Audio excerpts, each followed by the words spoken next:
আসসালামু আলাইকুম বন্ধুরা, আজকে আমি আবার একটা নতুন রেসিপি আপনাদের সাথে শেয়ার করব। আজকে আমরা বানাবো বেগুনি। কিভাবে আমরা বাড়িতে ইফতারে বেগুনি বানাই সেটা আমরা আজকে আপনাদের সাথে শেয়ার করব। তাহলে চলুন দেরি না করে রেসিপিটি শুরু করি। এখানে আমি প্রথমে নিয়ে নেব বেসন।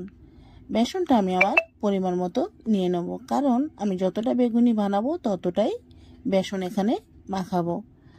দেখছেন, এখানে আমি আপনারাও আপনাদের পরিমাণ মতো বেসনটা গুলে নেবেন। এখানে আমি আমার পরিমাণ মতো বেসন নিয়ে নিয়েছি। নিয়ে এর মধ্যে আমি দিয়ে দেব লবণ সামান্য, আর হাফ চা চামচ লঙ্কার গুঁড়ো দিয়ে দেব, আর 2 থেকে 3 বার বেকিং সোডা দিয়ে।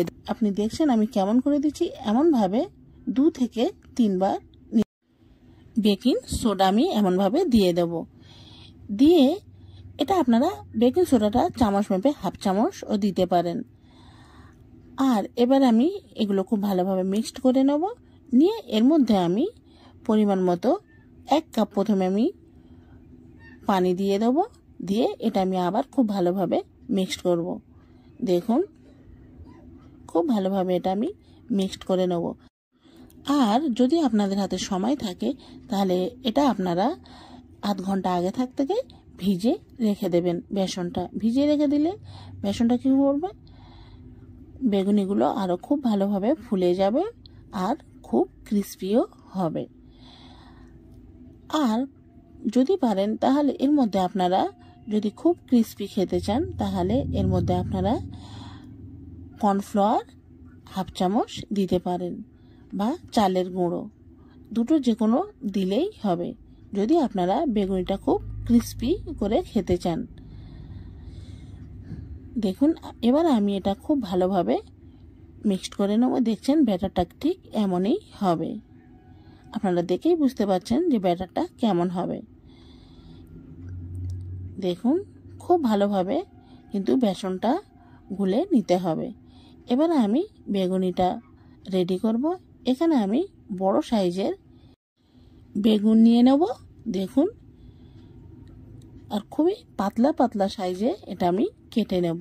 দেখছেন আমি এটা কেমন কেটে নিয়েছি। আর বেগুনটা কিন্তু খুবই বড়। বেগুন যত বড় হবে টেস্টটা বেশি সুন্দর হবে, খুবই ভালো লাগে খেতে বেগুন, বিশেষ করে ইফতারে।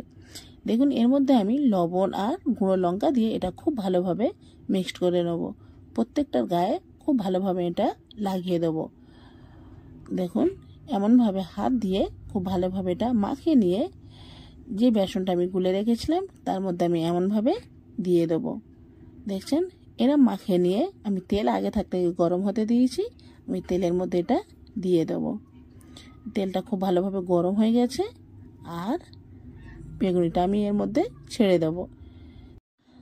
ইফতারে আমরা 5-10 মিনিট বাকি থাকলে খুব সহজে আমরা বেগুনি বানিয়ে নিতে পারবো। বাজার থেকে না কিনে ঘরে আমরা খুব সহজে বেগুনি, পেঁয়াজি, আলুর চপ খুব সহজে আমরা এটা বানাতে পারি 5-10 মিনিট বাকি থাকতে। ইফতারে আমাদের বাইরে থেকে কেনার প্রয়োজন আর নেই। দেখুন, আমরা বাড়িতে খুব সুন্দর, খুব সহজে বেগুনি বাড়িতে বানিয়ে নিতে পারবো। দেখুন, বেগুনি খুবই সিম্পল বানাতে, যে কেউ এটা বানাতে পারবে। আপনার যখন মনে হবে যে ইফতারের জন্য আমার টাইম কম, বাজার থেকে কিছু কিনতে পারিনি, আপনি ঝটপট এটা বানিয়ে নিতে পারবেন। আমি আর একটা করে দেখাচ্ছি। দেখুন, এখানে বেগুনের কালারটাও কেমন হয়েছে আর খুব সুন্দরের টেস্টটাও হয়েছে। আমি আর একটা দেখাচ্ছি আপনাদের। দেখুন, বেগুনের ডান্ডি রাখার কারণে আপনি খুব সহজে ডান্ডি ধরে বেসনে গুলে এর মধ্যে দিতে পারেন।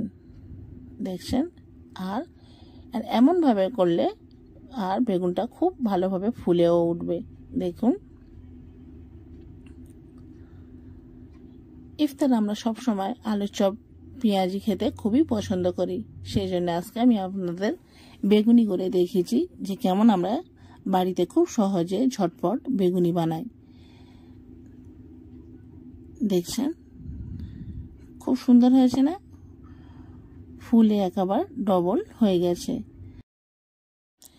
দেখছেন বেগুনিটা ফুলে খুব সুন্দর হয়ে গেছে। এবার আমি এটা তুলে নেব। যেহেতু বেগুনটা হয়ে গেছে, আমি এমনভাবে সব বেগুনই ভেজে নেব আর তেলটা খুব ভালোভাবে ঝরিয়ে নেব। দেখছেন এখানে আমার বেগুনি রেডি। আজকের আমার ইফতারে বেগুনি আর আলুর চপ। দেখছেন আজকে আমার আলুর চপও কেমন হয়েছে। আপনারা অবশ্যই কমেন্ট করে বলবেন আলুর চপ কেমন হয়েছে। আজকে আমি দুটো রেসিপি বানিয়েছি। আলুর চপের রেসিপি আপনাদের সাথে আমি পরে শেয়ার করব। বেগুনি কেমন হয়েছে অবশ্যই কমেন্ট করে বলবেন। আজকের ভিডিও এই পর্যন্ত। আল্লাহ হাফিজ।